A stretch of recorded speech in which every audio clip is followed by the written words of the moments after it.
গ্যাসের দাম বৃদ্ধি পেয়েছে, জ্বালানি তেলের দাম বৃদ্ধি পেয়েছে। এই পরিস্থিতিতে জনগণের দৃষ্টি অন্যদিকে ফেরানোর জন্য পরিকল্পিতভাবে তারা হামলা টামলা করে মিডিয়ার ফ্রেমিং গুলো অন্যদিকে নেওয়ার চেষ্টা করা। আমরা দেখতে পেয়েছি নারায়ণগঞ্জ থেকে, কেরানীগঞ্জ থেকে টোকাইদেরকে নিয়ে আসা হয়েছে এবং সশস্ত্র অবস্থায় প্রশাসন তাদের পাশে দাঁড়িয়ে আছে, অস্ত্র দেখছে তারা। ছাত্রলীগের যেভাবে শেল্টার দিত একই কপি এই জুলাই যেতে না যেতে আমরা আবার দেখতে পাচ্ছি। আলিয়া মাদ্রাসার একজন দায়িত্বশীলকে গ্রেফতার করা হয়েছে। প্রশাসনকে আমরা বারবার নক দিয়েছি, প্রশাসন আমাদেরকে সাড়া দেয়নি।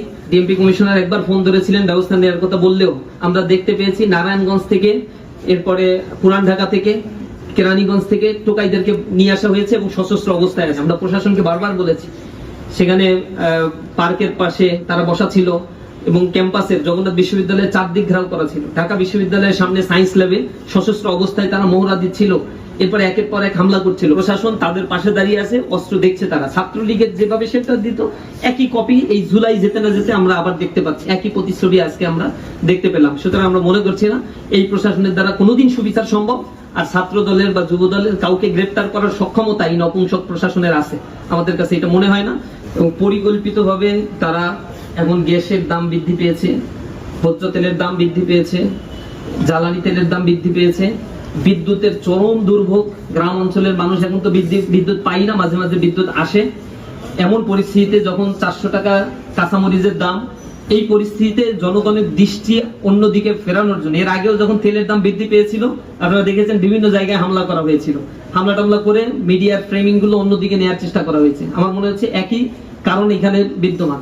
আর আওয়ামী লীগের সভানেত্রী ফ্যাসিস্ট হাসিনা কালকে বক্তব্য দিবেন, এ কারণে আজকে পরিস্থিতি মিডিয়ার দৃষ্টি আকর্ষণ অন্যদিকে নিয়ে যাওয়ার জন্য পরিকল্পিত এই হামলা ছাত্র দলের দ্বারাই সম্ভব।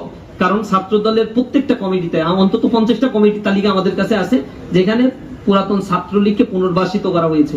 সুতরাং তারা চায় এই জায়গাগুলোতে অন্য আলাপ আসুক এবং এই জুলাইয়ের সময় ফ্যাসিবাদের যে আলাপগুলো, এই স্বৈরাচারের আলাপগুলো, গণহত্যার বিচারের আলাপগুলো, জুলাই সনদের আলাপগুলো, গণভোটের আলাপগুলো এইগুলো ম্লান হয়ে যায়। এই কারণেই পরিকল্পিতভাবে বিভিন্ন জায়গায় তারা হামলার চেষ্টাগুলো করেছে। বালুর ট্রাক সরানোর দিন ছাত্র দলের কেউ ছিল না, সেদিন ইসলামী ছাত্র শিবিরের দায়িত্বশীলরা রাস্তায় দাঁড়িয়ে প্রতিবাদ করেছিল এবং শাহাদাতের ঘটনা ইসলামী ছাত্র শিবিরের ঘটেছিল, অনেক ভাই আহত এবং শহীদের ঘটনা ঘটেছিল। ছাত্র দল যুব দলকে সেদিন আমরা পাই নাই।